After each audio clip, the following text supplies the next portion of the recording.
Sir, Samajwadi party लगातार जातीय जनगणना को लेकर सवाल उठा रही है, तो क्या लग रहा है जातीय जनगणना होनी चाहिए? देखिए, हमें जो लगता है उनका सोच, उनकी कार्यशैली, उनका कार्य करने का तरीका अभी भी नहीं बदला।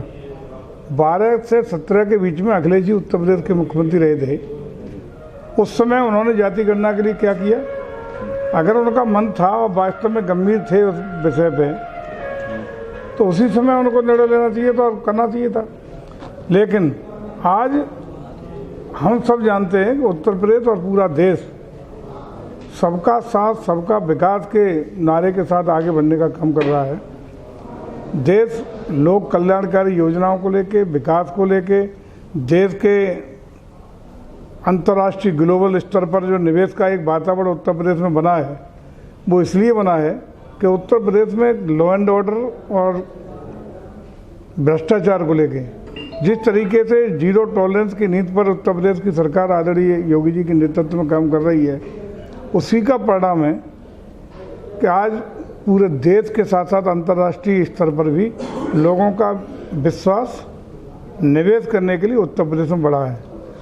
आज जब उत्तर प्रदेश विकास की ओर अग्रसर है, नौजवान, किसान, व्यापारी, उद्योगपति से लेकर के हर वर्ग, धर्म और जाति के लोगों को समाहित करते हुए उत्तर प्रदेश तरक्की के रास्ते पर, विकास के रास्ते पर चलने का काम किया है।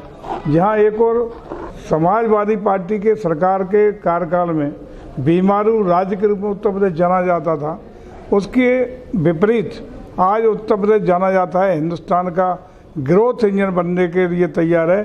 निवेश के लिए, विकास के लिए, लोक कल्याणकारी योजनाओं के लिए, लॉ एंड ऑर्डर के लिए जाना जा रहा है।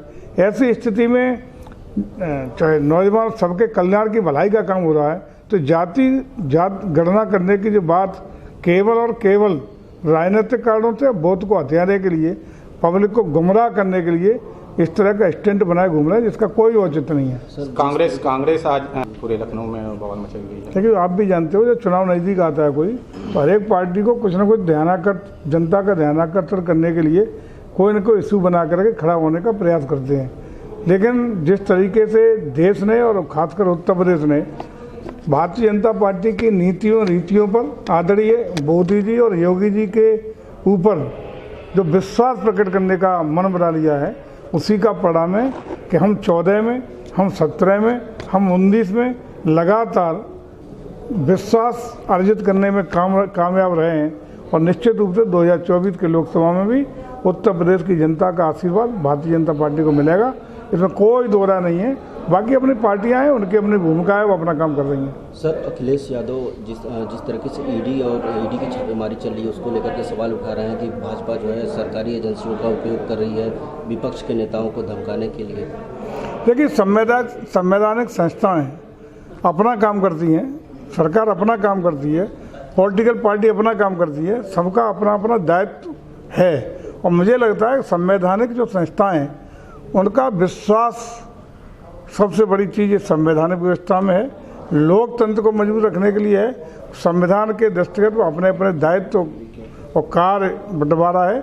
संस्थाएं अपना काम कर रही हैं, चाहे ईडी हो, सीबीआई हो, वो अपने दायित्व का निर्वहन कर रही है। सरकार अपना काम कर रही है, पार्टी अपना काम कर रही है। लोकसभा चुनाव को लेकर के समाजवादी पार्टी भी तैयारी में जुटी हुई है। उनका कहना है कि जिस तरीके से बीजेपी सरकार बुलडोजर से आम जनता को आरोप लगा रहे हैं कि बुलडोजर से आम जनता को धमका रहे हैं, तो इसको लेकर के वो कह रहे हैं कि यूपी में 80 की 80 सीटें जो है बीजेपी हारेगी, तो समाजवादी पार्टी।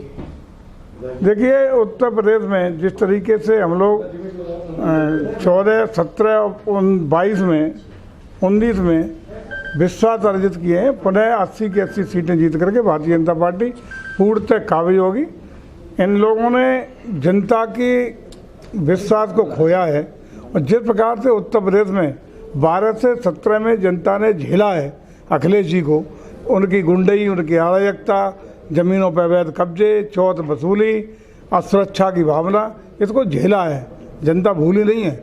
और मैं समझता हूँ उनका जो चाल ढाल और चरित्र है उनकी पार्टी का, वो लोग आज भी उससे अपने को असुरक्षित, जब उनका नाम लेते हैं तो अपने को असुरक्षित महसूस करते हैं। इसलिए जनता का विश्वास, जनता की भावना, जनता का पूरा आशीर्वाद भारतीय जनता पार्टी पे है और हम 2024 में 80 की 80 सीटें पार्लियामेंट की जीत करके अपनी सरकार बनाने में उत्तर प्रदेश बड़ी भूमिका का योगदान करेगा। सर, वाराणसी आगमन यहाँ पे होने हैं, आप पर्यटन मंत्री भी हैं सर, और कुछ क्या वाराणसी में कुछ खास होने जा रहा है आपके? वाराणसी में सब कुछ हो रहा है और हुआ है और आगे भी होगा जो अपेक्षा वाराणसी को होगी।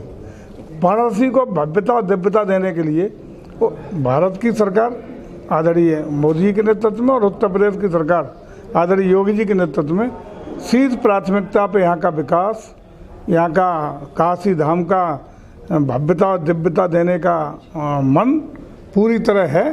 इसमें कोई कोताही नहीं होगी। जितने भी फंड की जिस योजना के लिए आवश्यकता होगी हम देंगे। और इसी के विषय चूँकि यहाँ के प्रभारी मंत्री भी हैं तो आज जिला योजना की बैठक होगी, इन सब मुद्दों पर चर्चा होगी और चर्चा के बाद जहाँ भी लगेगा कि विकास की किरणें और पहुँचाने की आवश्यकता है उन योजनाओं पर काम करेंगे और जितने भी धन की आवश्यकता होगी प्रदेश सरकार देने के लिए पूरी तरह तत्पर है। सर G20 का